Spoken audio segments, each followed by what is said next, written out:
मैं over as हो गई हूँ सिर्फ इरेगुलरिटी की वजह से, क्योंकि 2 साल से पीएमएस कंडक्ट जो है वो नहीं हुआ है। तो अगर तो वो पहले हो जाता तो हम एलिजिबल होते। हम 3-3 4-4 साल से तैयारी कर रहे हैं लेकिन हम अपीयर नहीं हो पा रहे, ये हमारे साथ नाइंसाफ़ी है। ये जो पीएमएस का मसला है ये पिछले 4-5 साल से चल रहा है कि जो मरियम नवाज़ हैं वो इस बात पे इसका नोटिस लें और जो भी इसकी हाई अथॉरिटीज़ हैं उनसे कहें कि पीएमएस रेगुलर करवाएं, हर साल करवाएं। इतना बड़ा कोई मुतालबा नहीं है, ये हम सब का बुनियादी हक है। एग्ज़ाम जो है ये एक तो रेगुलर बेसिस पे नहीं हो रहे और इसकी वजह से बहुत सारे लोग ओवर एज हो जाते हैं। और करारदाद जो है ये नून लीग की तरफ से ही पेश की गई थी, इसकी इम्प्लीमेंटेशन कैबिनेट ने सीएम साहिबा ने करनी थी जो अभी तक नहीं की गई। अगर सिंध की बात करें रेगुलर एग्जाम होते हैं तो भाई यहाँ पे क्यों नहीं हो रहे? चलें अगर रेगुलर एग्जाम नहीं दे रहे, ओवर एज हो रहे हैं तो आप रिलीफ दे दें ना। जी बिल्कुल, ये माल रोड है और सीएम हाउस के बाहर तलबा व तालबात की जानिब से एहतजाज किया जा रहा है। पीएमएस के इम्तहानात के हवाले से यहाँ पर एहतजाज जारी है और इनकी जानिब से मुतालबा किया जा रहा है कि जो चांसेस 3 दफ़ा के थे उनको 5 दफ़ा कर दिया जाए और जो एज लिमिट है उसे बढ़ाकर 30 की बजाय 35 साल कर दी जाए। इसकी वजूहात क्या हैं, तफसीलात जानते हैं इनसे। बताइएगा कि किस वजह से एहतजाज कर रहे हैं और ये करारदाद आप बता रहे थे कि पास हो चुकी है, कब हुई है ये करारदाद पास और ये इम्प्लीमेंटेशन अभी तक क्यों नहीं हुई? ये करारदाद 13 मई 2025 को पास हुई थी और हम ये चाह इसलिए रहे हैं कि एग्ज़ाम जो है ये एक तो रेगुलर बेसिस पे नहीं हो रहे और इसकी वजह से बहुत सारे लोग ओवर एज हो जाते हैं। और करारदाद जो है ये नून लीग की तरफ से ही पेश की गई थी और इसको अपोजिशन ने भी अपोज़ नहीं किया था। इसकी इम्प्लीमेंटेशन कैबिनेट ने सीएम साहिबा ने करनी थी जो अभी तक नहीं की गई। और अब एडवर्टीज़मेंट आ चुकी है, इसकी क्लोजिंग डेट 5 जनवरी है। अगर इसको इम्प्लीमेंट नहीं किया जाता तो बहुत सारे लोग जो हैं वो काफ़ी ज़्यादा नुकसान होगा। अच्छा भाई बताइएगा कि क्या नुकसान होगा, आपको क्या लगता है किस वजह से नुकसान होगा? जबकि इम्तहानात तो होते हैं और 30 की लिमिट ठीक है मेरे मुताबिक, तो क्या होगा? देखिए सर, 30 की जो लिमिट है ना उसके अंदर भी अगर आप उनको मुकम्मल चांसेस जो उनके बनते हैं वो अवेल करने का मौका नहीं देंगे तो लोग ओवर एज होंगे। अब मिसाल के तौर के ऊपर अगर किसी की 29 साल एज है और उस साल वो एग्ज़ाम नहीं होता, उस साल नहीं होता या उससे अगले साल एग्ज़ाम नहीं होता तो वो क्या होगा? ओवर एज हो जाएगा स्टूडेंट। मतलब जिस डेट पे होना होता है हर साल एग्ज़ाम नहीं होता हो रहा। तो यही हम जिक्र कर रहे हैं, हमारा असल जो मकसद है ना वो ये है 2023, 24, 25 इसमें नहीं हुआ। बिल्कुल बिल्कुल। देखें 2021 का 2022 में हुआ, 2022 का 23 में हुआ, 23 का 2025 जनवरी में हुआ। अब 2025 जनवरी में एग्ज़ाम हुआ तो इसका मतलब ये कि 2024 का पूरा साल कोई एग्ज़ाम नहीं हुआ और 2025 की भी जो कट ऑफ डेट है ना वो इन्होंने ऐड किया 2026 1 जनवरी, जिसकी वजह से जो 2025 वाले हैं वो भी ओवर एज हो गए। मिसाल के तौर पर जिसकी 1995 डेट ऑफ बर्थ है वो लोग ओवर एज हो गए क्योंकि कट ऑफ डेट डाली गई 1 जनवरी 2026। ठीक है, तो ये इरेगुलर एग्ज़ाम होने की वजह से लोग ओवर एज हुए हैं। ये बहुत सीरियस इनजस्टिस है। इस वजह से स्टूडेंट्स ये डिमांड कर रहे हैं कि आप जो ये एज लिमिट है इसको 35 करके एक दफ़ा रिलीफ दें। केपीके की एग्जांपल मैं लाजमी दूंगा। देखें सर, वहाँ पे 35 एज लिमिट इन्हीं इरेगुलर एग्जाम्स की बुनियाद के ऊपर की गई थी। अच्छा, 35 एज लिमिट की गई। नंबर ऑफ अटेम्प्ट्स भी मतलब ये पंजाब में नहीं है, बाकी सूबों में है, प्रोविंसेस में भी रिलीफ दिया गया है। और वहाँ पे रेगुलर, अगर सिंध की बात करें रेगुलर एग्जाम होते हैं तो भाई यहाँ पे क्यों नहीं हो रहे? चलें अगर रेगुलर एग्जाम नहीं दे रहे, ओवर एज हो रहे हैं तो आप रिलीफ दे दें ना।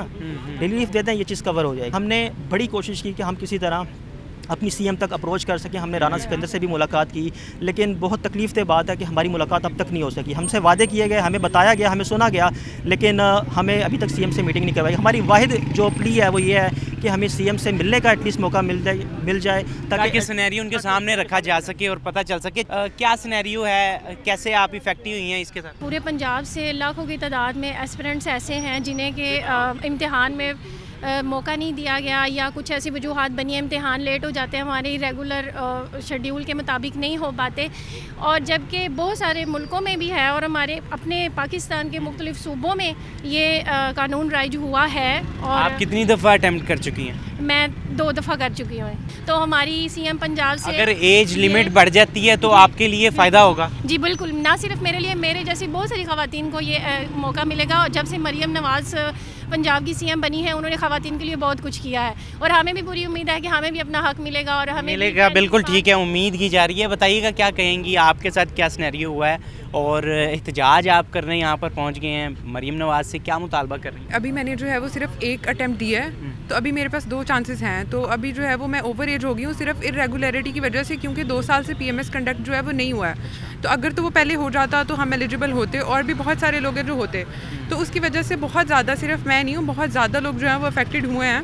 और जो है वो यही हम चाहते हैं कि इसको जो है वो एज को रिलैक्स कर दिया जाए एटलीस्ट, ताकि जो हमने 4-4 साल 5-5 साल लगाए हैं इस चीज़ में, तो हमें जो है वो उसका हल मिले। बिल्कुल ठीक है, आप बताइएगा क्या कहेंगी, एहतजाज की वजह क्या है और क्या आगे क्या देखती हैं? क्या ये सुना जाएगा? करारदाद तो कहते मंजूर हो चुकी है लेकिन इम्प्लीमेंटेशन नहीं हो रहा, तो कैसे देखती हैं, क्या इस गवर्नमेंट में ये हो जाएगा? देखा जाए तो मरीम नवाज़ कहती हैं कि ये यूथ का साल है 2026 जो आज से स्टार्ट है, और अगर उनका नज़रिया देखा जाए तो फिर तो हमारी बात सुनी जानी चाहिए। वो यूथ की सीएम हैं। दूसरी बात ये है कि हमारा बिल्कुल जायज़ एक ये मोटिव है, पिछले कई साल से पीएमएस जो है वो कंडक्ट नहीं हो पा रहा रेगुलरली, जिसकी वजह से हम 3-3, 4-4 साल से तैयारी कर रहे हैं लेकिन हम अपीयर नहीं हो पा रहे। ये हमारे साथ नाइंसाफ़ी है। हम यहाँ पर सिर्फ अपना एक हक मांगने आए हैं कि जो हम 3 साल से 4 साल से प्रिपरेशन कर रहे हैं और अब हमें उसका चांस नहीं मिल रहा। आप बताइएगा कि क्या कहेंगी, आगे क्या करेंगे आप लोग अगर ये नहीं अभी तक सुनी जाती इनकी बात? देखिए, हम अपनी पूरी कोशिश करेंगे कि हमारी बात सुनी जाए। ये जो पीएमएस का मसला है ये पिछले 4-5 साल से चल रहा है और 2-2 साल जो है वो पीएमएस गैप आ जाता है, हो नहीं पाता, जिसकी वजह से जो स्टूडेंट्स हैं वो ओवर एज हो जाते हैं। और मरीम नवाज़ साहबा ने कहा है, जैसा कि आप सबको पता है और हमें भी पता है, कि 2026 जो है वो यूथ का साल है। तो वो यूथ का साल हम तो तभी मानेंगे ना जब हमारे ये जायज़ मुतालबात पूरे किए जाएंगे। अब हमारे सामने देख लें कि मिसालें हैं, केपी की मिसाल है, बलोचिस्तान की है, जीबी की है, उन्होंने एज रिलैक्सेशन दी है, उन्होंने 35-5 भी कर दिया है। और जो जिन लोगों का वैसे नुकसान हुआ था इरेगुलर पीएमएस होने की पीएमएस के बाद किस सेक्टर में जाना चाहती थी? पीएमएस के बाद वो तो बाद में मेरिट डिसाइड करेगा कि हम कहाँ पे एलोकेट होते हैं, लेकिन फ़िलहाल हमें सिर्फ और सिर्फ अपना जो है ना वो चांस चाहिए, एक ड्यू राइट चाहिए ताकि वो हमें मिले। ये रिलीफ भी नहीं है, मतलब हम इसको चलें रिलीफ का नाम आप भी दे लें, हम भी दे लेते हैं, लेकिन ये वो हक है जिसके लिए वो इतने सालों से मेहनत कर रहे थे, लेकिन उनको ये मिल नहीं पा रहा। तो हम हर तरफ मतलब असेंबली में जा रहे हैं, मुख्तलिफ लोगों से मिल रहे हैं और हमारी बात नहीं सुनी जा रही। पूरे पंजाब का मसला है, सिर्फ किसी एक यहाँ लाहौर वालों का या कुछ 1-2 स्टूडेंट से नहीं है। आपको नज़र आ रही है और बहुत से लोग हैं जो आ नहीं सकते, जो आप आ नहीं रहे, जिनको घरों से निकलना इस तरह से मुश्किल होता है। लेकिन मसला ये बहुत सारे लोगों का है, तो इनको सोचना चाहिए। और हम पूरी इस्तदा, हमारी गुजारिश है, अर्ज़ है कि जो मरीम नवाज़ हैं वो इस बात पे इसका नोटिस लें और जो भी इसकी हाई अथॉरिटीज़ हैं उनसे कहें कि पीएमएस रेगुलर करवाएं, हर साल करवाएं। और जिनका पहले नुकसान हुआ है, जैसे कि जो एज ग्रुप है 1991 to 93, 94, 95, ये वाले मुतासिर हो रहे हैं, अगले साल 1996 और 1997 वाले भी मुतासिर होंगे। यही सिलसिला चलता रहा तो बनेगा क्या? स्टूडेंट्स जब तैयारी करते हैं तो उन्हें ये तो नहीं बताया जाता कि जनाब आप कर लें तैयारी और देखते हैं फिर आपका क्या बनता है कि हमने पीएमएस अनाउंस करना है या नहीं करना। वो तो इसी उम्मीद में होते हैं कि 30 साल अगर इसकी एज लिमिट है तो हमें 3 चांस मिलेंगे, लेकिन 30 साल की उम्र तक उन्हें 3 चांस नहीं मिलते क्योंकि पीएमएस रेगुलर होता नहीं है। अब जब पीएमएस रेगुलर नहीं होता तो फिर इनको चाहिए कि वो थोड़ा सा रिलीफ दें, थोड़ा रिलैक्स करें अपने रूल्स को, क्योंकि जिस भी रियासत में कोई भी कानून बनते हैं वो इंसानों को फैसिलिटेट करने के लिए बनाए जाते हैं, इंसानों के ख्वाबों को चकनाचूर करने के लिए नहीं बनाए जाते कि वो जनाब उनको बदहाल करने के लिए नहीं बनाए जाते। तो ये इतना बड़ा कोई मुतालबा नहीं है, ये हम सब का बुनियादी हक है और इक्वालिटी ऑफ राइट की बात है कि हमें क्यों हमारा बराबरी का हक नहीं मिल पा रहा। बिल्कुल ठीक है, इनकी गुफ्तगू सुनिए। आप कुछ कहना चाहेंगे, क्या कहेंगे इस हवाले से?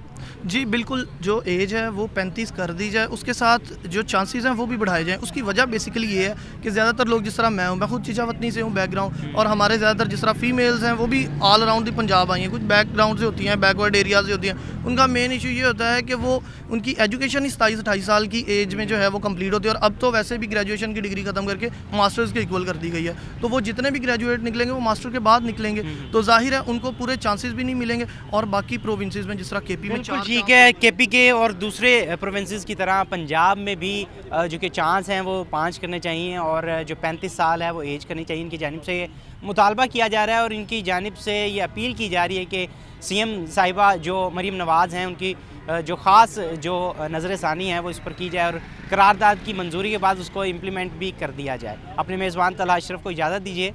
अल्लाह हाफ़िज़।